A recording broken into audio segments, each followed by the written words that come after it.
여러분 안녕하십니까?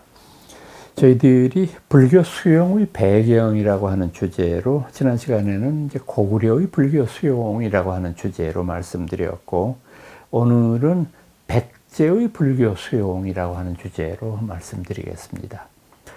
백제라고 하는 나라도 매우 뛰어난 불교 국가 가운데 하나였죠. 그 백제 불교에 관련되는 자료로는 백제 불교가 수용된 것은 372년에 고구려 소수림 왕이 불교를 받아들이고 꼭 12년 지나고 난 다음에, 그러니까 384년입니다. 서력기원으로는. 그 384년에 호승이었던 마라난타라고 하는 분이 백제로 들어옴으로 말미암아 백제 불교가 시작되었다, 이렇게 기록하고 있습니다. 그 당시에 주목되는 점은 백제의 임금이 사비성박 20리까지 마중을 나갑니다. 이 마라난타 일행이 오는 것을. 그렇게 해서 이제 백제가 불교를 받아들이게 되고, 고구려의 경우와 마찬가지로 백제도 전혀 위화감이나 이런 것이 없이 불교를 받아들이고 왕명으로 바로 부처님 가르침에 따라서 살생을 금하도록 구원하는 이런 칙령까지를 내리게 됩니다. 자, 그러면은 이 백제 불교가 가지고 있는 특징으로는 어떤 것이 있을까? 우선 가장 두드러진 점은 뭐냐 하면은 백제 불교 예술의 섬세함과 우아함입니다. 이건 삼국 가운데에서도 단연으뜸이에요. 물론 이제 스케일의 면으로 봤을 때는 조금 작다는 그런 생각을 가질 수는 있지만, 그것도 저희들이 잘못 생각한다고 볼 수 있는 점은 뭐냐 하면은, 이를테면 미륵사 같은 절을 한번 생각을 해 보시기 바랍니다.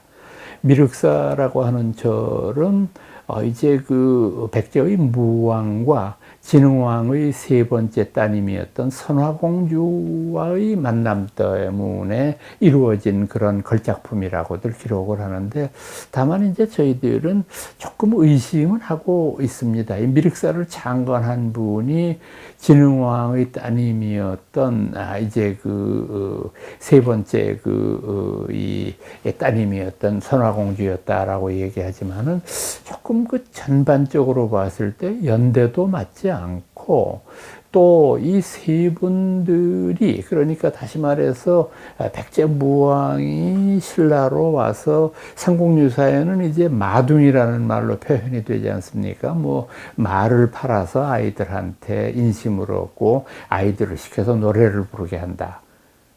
선화공주는 밤마다 마둥이와 어울려 지낸다네, 뭐 이런 노래를, 아이들이 마 몇 개 얻는 재미에 이제 계속 그 노래를 부르니까 끝내는 그 노래가 서라벌 장안에 퍼지게 되고 임금 귀에까지 들어가죠. 그러니까 이제 임금이 대노해서 이제 그 사실의 이제 그 진실을 알기 이전에 루머라는 건 그래서 무서운 거거든요. 이건 뭐 무조건 모든 사람들이 그렇게 믿어버리니까 할 수 없이 이제 왕이 자신의 애지중지하던 딸을 이제 귀양을 보내게 되는데, 그 귀양 가는 와중에 마둥이가 나타나서 공주에게 제가 바로 마둥입니다, 이렇게 얘기를 해서 두 분의 인연이 맺어지게 되었고, 나중에 이제 이분이 백제의 임금으로 등극하게 되면서 선화공주는 왕비가 되는 거죠. 그런데 이제 이 선화공주가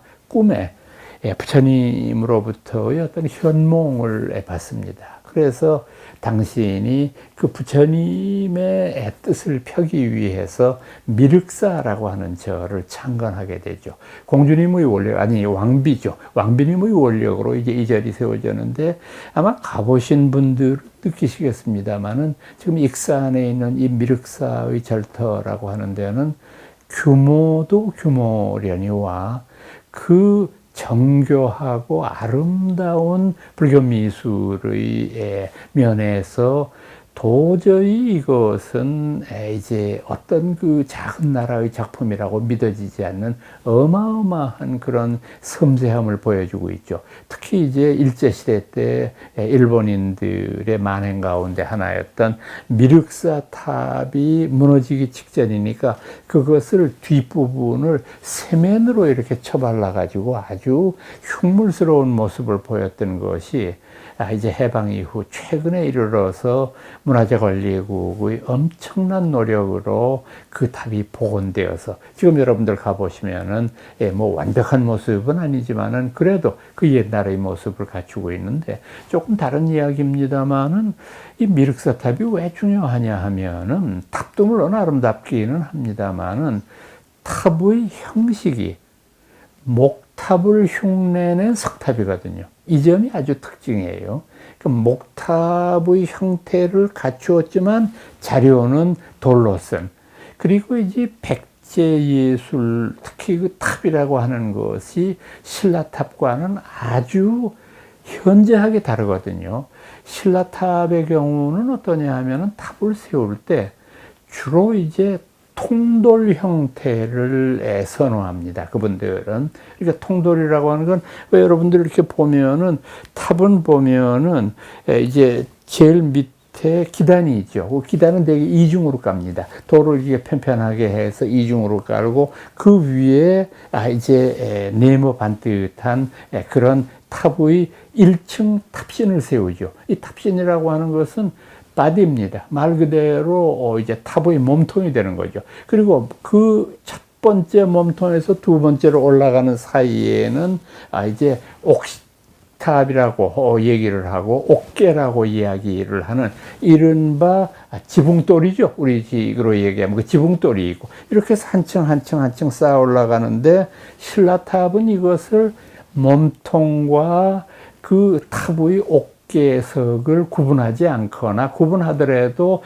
전혀 표현이 다르지 않은 그런 것으로 표현을 하는데 반면 백제의 탑은 완전하게 이 탑신과 옥계를 분리를 하죠. 그뿐이 아닙니다.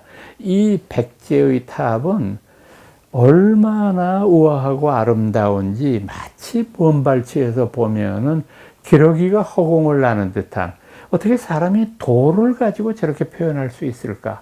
뭐 정림사의 탑이라든지 지금 현재 백제에 남아있는 탑이 많지는 않습니다만 그 대부분들이 그런 아름다움을 유지하고 있습니다.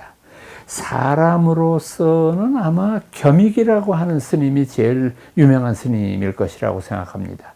이 겸익이라고 하는 스님은 인도까지 유학을 했던 분이에요. 그 당시에 4세기경의 인도 유학이라고 하는 것은 참 상상하기 어려운 일이었을 텐데 이분은 그곳에서 이제 이 불교를 공부하고 백제로 돌아와서 자신이 인도에서부터 수입해온 불경을 직접 한문으로 번역하는 그런 엄청난 일까지 한 분인데 이분은 사상적인 계통으로 보았을 때 겸익이요. 율종 계통에 속해 있습니다. 중국에서는 남산 율종이라고 부르는 종파인데 굉장히 우리나라의 경우에는 특이한 종파죠. 그러니까 이것을 통해서 백제불교가 얼마나 아름답고 얼마나 훌륭한 불교의 기반을 가졌느냐 하는 것을 알 수 있는 거죠.